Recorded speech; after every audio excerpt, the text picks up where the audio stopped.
chilimika mbale we usagwetserwe mkwai, ona mbuye zasogoza we, iye nzagwira dzanja lako ndipo udzapyola.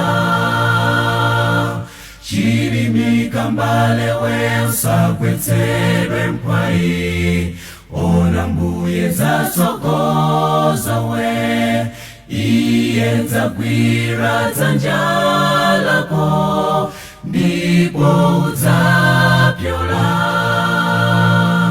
Yendani be mwachikhulupiriro, yendani be musafoke tu, Yesu nzakutsogolera mpaka kupyola nditu. Yendani be mwachikhulupiriro, yendani be musafoke tu, Yesu nzakutsogolera mpaka kupyola nditu. Mwina pakuyenda uona mapiri, usafoke posachedwa ufika mchigwa, Yesu nzagwira dzanja lako ndipo udzapyola.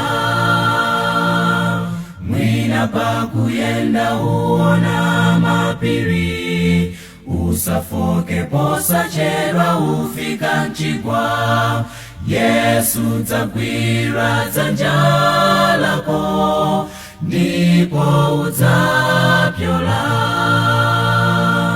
Yendani be mwachikhulupiriro, yendani be musafoke tu, Yesu nzakutsogolera mpaka kupyola nditu. Yendani be mwachikhulupiriro, yendani be musafoke tu, Yesu nzakutsogolera mpaka kupyola nditu.